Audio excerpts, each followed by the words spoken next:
Salut tout le monde. Bon, l'objectif des prochaines vidéos, c'est de passer de ça à ça. Et aujourd'hui, on attaque avec le sol. Et si jamais tu veux voir la réparation et le nettoyage du fourgon, ça se passe juste ici dans le premier épisode.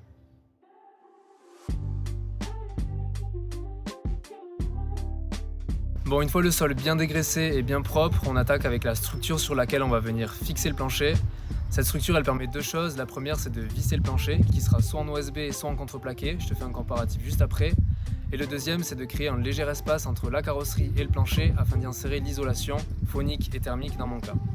Pour la structure, j'utilise des lithos et non des tasseaux, déjà parce que c'est beaucoup plus abordable et en plus ils sont déjà traités contre l'humidité. En revanche, ils sont bruts, donc certains peuvent être légèrement tordus, mais ça reste trop léger pour affecter la solidité du plancher. J'ai pris des lithos de section 18 par 27 mm parce que j'avais moins de 27 mm d'épaisseur d'isolation avec mes 3 couches combinées. Seul bémol, quand je visse le plancher, ça nécessite plus de rigueur vu que le litho est fin, la marge est plus petite. Mais faut se dire que plus la base du litho est fine, plus la surface isolée est grande, donc ça réduit les ponts thermiques. Le but, c'est de positionner les lithos au niveau des contours des panneaux ainsi qu'aux endroits où des efforts vont s'appliquer sur le plancher, donc là où on va fixer les meubles et aux endroits où on peut marcher. Mais globalement, avec du contreplaqué de 15 mm ou plus, un espacement de 25 à 30 cm fera l'affaire. J'ai découpé les lithos à la scie sauteuse et j'en ai vissé quelques-uns entre eux pour augmenter la stabilité lors du collage.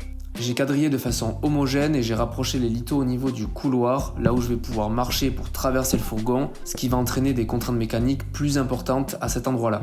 Pour fixer mes lithos, j'ai utilisé de la colle Polyflex 442 de chez Dan Braven, ce qui n'était vraiment pas le meilleur choix de ma part. Même si elle est très bon marché, elle reste à base de PU, donc avec des solvants. Et je me suis aperçu trop tard que la soudale n'en contenait pas, et d'autant plus qu'elle a une adhérence plus élevée. Ces colles-là restent des produits pas éco-responsables, mais pour un maintien durable, j'ai pas trouvé d'alternative écologique avec des propriétés aussi performantes. Mais son utilisation reste quand même assez légère, puisqu'avec 2 tubes, j'ai pu coller tous mes lithos et tasseaux de construction, y compris ceux des parois et du plafond.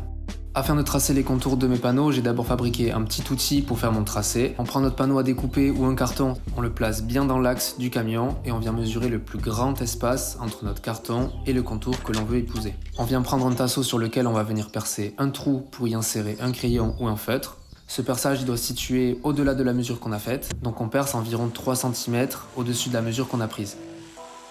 On vient découper et percer notre outil et il faut bien que notre pointe dépasse du tasseau quand on le glisse dans le perçage.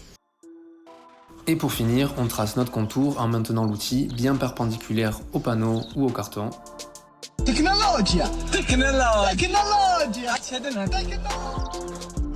Et pour finir, j'ai découpé mon patron au cutter. Après, j'ai mesuré l'espace entre les deux points les plus éloignés dans la largeur du camion, puis je l'ai rapporté sur le panneau en faisant en sorte que la découpe soit bien d'équerre.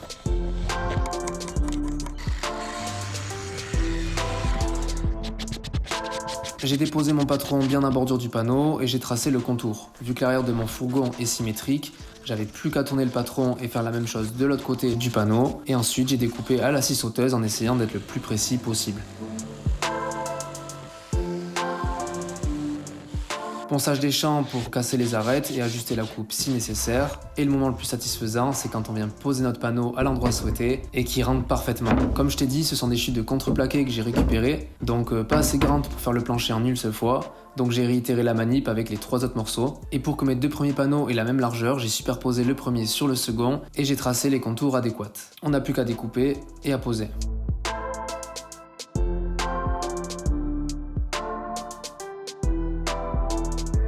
Comme tu peux le voir, j'ai utilisé du contreplaqué en 15 mm à partir de chutes que j'ai récupérées. Néanmoins, l'OSB reste un bon choix quand on a un budget plus serré parce qu'il est bien plus abordable. Par contre, il est moins rigide, donc il se déforme légèrement plus que le contreplaqué et supporte des charges moins lourdes. Et quand il absorbe de l'eau, il a tendance à gonfler et il a plus de mal à revenir à sa forme initiale que le contreplaqué qui, lui, résiste un peu mieux.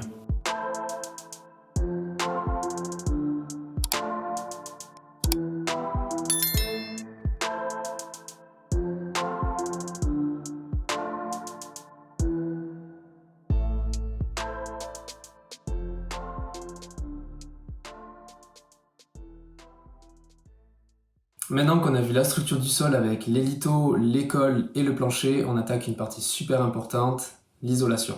Pas seulement pour avoir chaud en hiver ou frais en été, mais surtout pour éviter les problèmes d'humidité, de bruit et de confort à long terme. Comme tu le sais, l'atoll du van elle est très conductrice thermiquement et par exemple la nuit quand il fait froid dehors, l'atoll elle refroidit également. Et à l'intérieur on expire de l'air chaud et humide qui contient de l'eau à l'état gazeux. Et quand cet air chaud et humide vient toucher la surface froide de l'atoll ou d'une fenêtre, ça condense. C'est-à-dire que la vapeur d'eau devient de l'eau liquide. Et là, c'est les emmerdes. Rouille, bois qui gonfle, moisissure si l'isolation n'est pas adaptée, etc. etc. Non!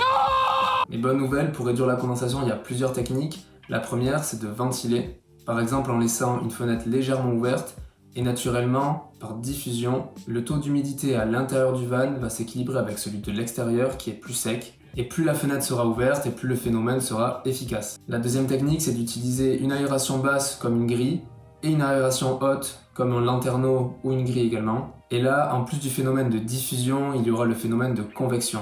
L'air chaud et humide est moins dense, donc plus léger que l'air frais et sec, et par conséquent il va monter et être évacué par l'aération haute, et il sera remplacé par de l'air frais et sec de l'aération basse. Il y a une autre technique qui consiste à mettre le frein vapeur entre le plaquage et l'isolation thermique, pour éviter que l'humidité ne vienne pénétrer l'isolation en trop grande quantité. Mais perso, vu que je vais pas vivre à l'année dans mon van, je vais pas en mettre, la clé ça reste de bien ventiler. Petite parenthèse, côté isolation thermique, il faut bien comprendre qu'elle ne supprime ni le froid ni la chaleur, mais elle permet de ralentir les échanges de température.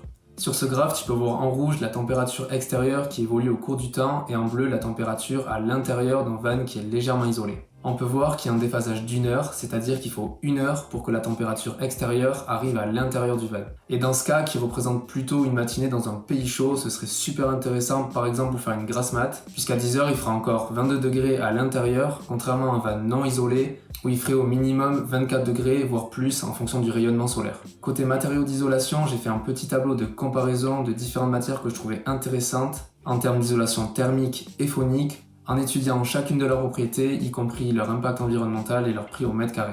Beaucoup de monde utilise de l'Armaflex, surtout pour son aspect pratique au niveau de la découpe et de la pose, mais aussi pour ses propriétés thermiques et phoniques qui sont vraiment bonnes. En revanche, ça reste du caoutchouc qui est seulement 10 à 15% plus efficace que des matières naturelles comme le chanvre qui reste 5 fois moins cher. Donc personnellement, je trouve que ça vaut le coup de se prendre un peu plus la tête pour la pose en utilisant une matière naturelle, surtout quand on ne vit pas l'année dans son van. Alors dans mon camion, pour le sol, j'ai utilisé 3 couches différentes, mais j'en ai gardé que 2 pour le reste du camion par manque de budget. La première couche, c'est de la sous-couche de parquet de 3 mm d'épaisseur en polyéthylène, qui est en partie recyclée et 100% recyclable.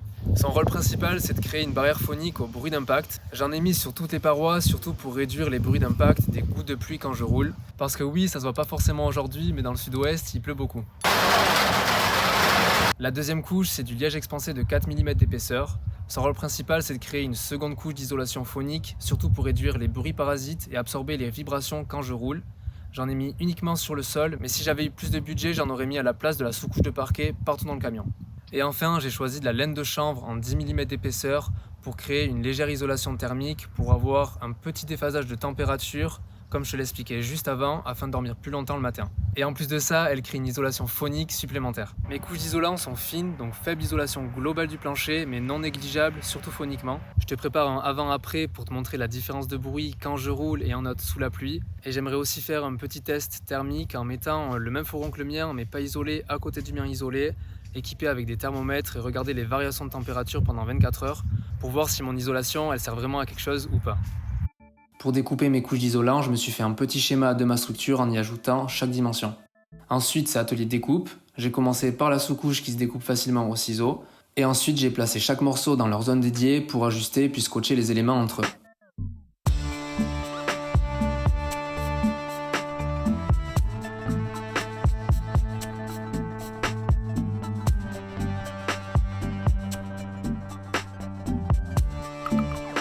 Après ça, j'ai superposé chaque partie de ma sous-couche sur le liège, puis même à nib, sauf que cette fois-ci, j'ai utilisé un cutter.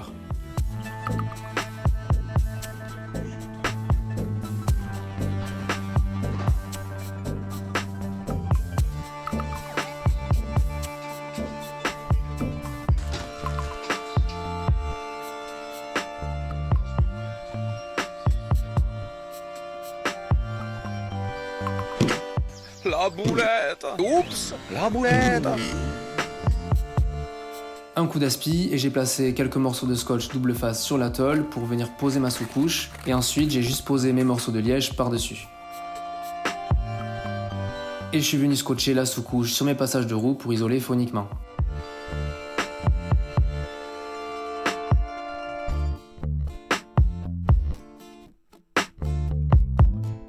Après avoir fini la première couche d'isolation phonique, j'ai posé tout mon plaquage. Je l'ai bien centré, tout était bien bord à bord. Et ensuite je viens les enlever une par une en gardant toujours une en place pour venir repérer mes litos en dessous. Après ça sera beaucoup plus facile pour percer. Vu que je vais avoir l'isolation thermique qui va passer par-dessus les litos, je vais même pas les voir. Donc je me suis fait des petits repères pour bien caler le plaquage. Et pour finir, j'ai découpé 2 morceaux de laine de chanvre que j'ai placés sur ma structure en laissant bien la laine retomber entre chaque lito pour s'assurer qu'elle ne soit pas tendue et aplatie, ce qui réduirait son efficacité.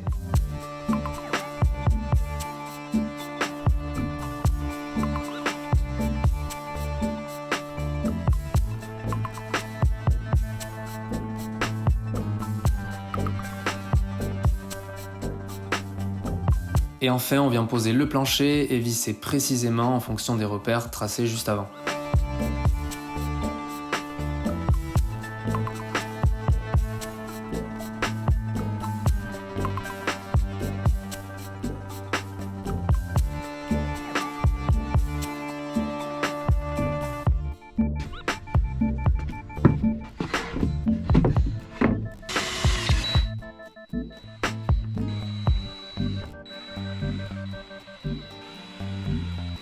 La semaine prochaine, on s'attaque à l'isolation et au plaquage des parois, qui m'a fait quelques nœuds au cerveau, surtout à cause de la forme arrondie des parois.